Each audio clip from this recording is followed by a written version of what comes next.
Welcome back. Patrck Malayter says term limits and spending reform are by far the biggest reasons he's running for Congress. He's a retired CPA and one of nearly a dozen people running to succeed Congresswoman Victoria Spartz. He talked to our Phil Sanchez.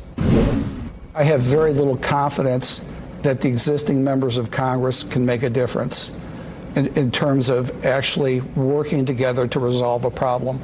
I am much more willing to take a chance on younger minds, different minds that might have a interest in solving problems for the country, having different ideas, different voices enter into this, as opposed to the tribes we have here now in Washington, D.C. Right. So that's one. I think there's a few things that we can do to start to reduce the deficit. So, for example, I was a national director of a large CPA firm's tax practice. You know, one of the things that you notice in that particular role is that there are just a lot of really greasy loopholes in there that largely benefit the top half of the top 1% Sure. of people in the country.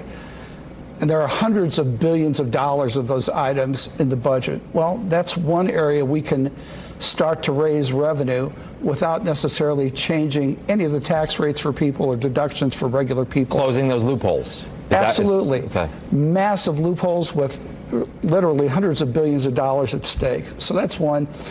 Also, during the Clinton administration, they had pay-as-you-go type policies where, again, if you wanted to spend additional revenue, you had to find some offset so that you weren't increasing spending. So that's another simple step that we can take. Okay. Yeah. You know, there's also just a number of areas where we do spend money right now that could be reevaluated. Yeah, you also, prior to coming on and us having just a conversation briefly Sure. off camera, you mentioned that you have some other ideas that are a little bit different, that are not in line with the GOP, the traditional GOP. What are those? Well, I probably have a much different viewpoint with respect to women's reproductive rights than any of the candidates in the race. So, How as you know, Indiana enacted a pretty much near total abortion ban in the state, and for all intents and purposes put Planned Parenthood out of existence. So, you know, certainly my wife and I, as you mentioned, have 5 children. I certainly embrace the sanctity of life, and I'm not pro-abortion. However, I am pro-choice. So what I mean by that is I think women need to have reproductive rights in a manner that are safe, legal up to a point, and rare. So what do I mean by safe? Well, that means that you should be able to go to a medical facility, including a Planned Parenthood, to have those types of services provided. From the standpoint of timing, you know, I generally lean with a 12 to 14 week time frame to receive that type of care, irrespective of what the circumstances are, with additional time based on the viability of the child and the mother's health. Right.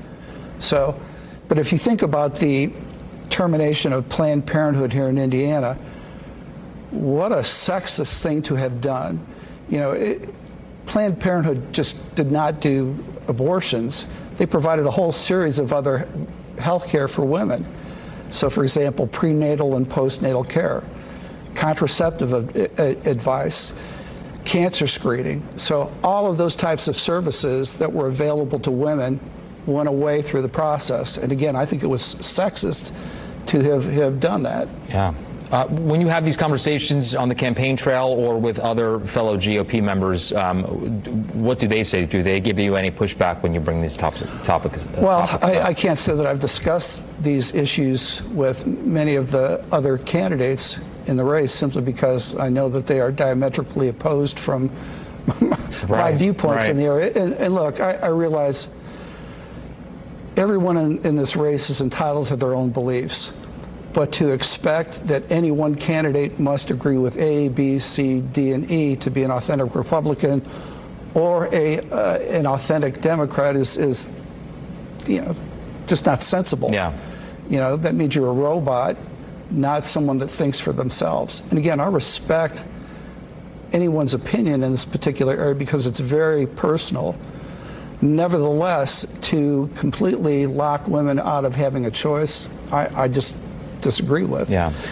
I'm almost out of time, so Sure. just quickly, what do you want folks to know about you, and also just give us an idea of how things are going on the campaign trail? Sure. So again, my key issues are term limits. Secondly, I've got some public safety issues that are of significance to essentially hold prosecutors financially liable for these criminals that are going through the system on a revolving door basis, so that there are financial penalties that a citizen can recover from these prosecutors. I also have things related to education reform and tax reform, as we've talked about here. As far as how things are going on the campaign trail, I have a very grassroots campaign. I talk to a lot of individuals throughout the district, and I will tell you, it cleanses your soul, because you hear a lot of different issues from the standpoint of, how to deal, how people are dealing with inflation, concerns about how they're going to send their kids to college, concerns about the border. So there are a number of issues that, I guess there's a number of themes that you hear, but the economy probably is number one, and then probably the border being number two. Yeah. Well, Patrick, good to see you. Thank you so much for coming in. Be well.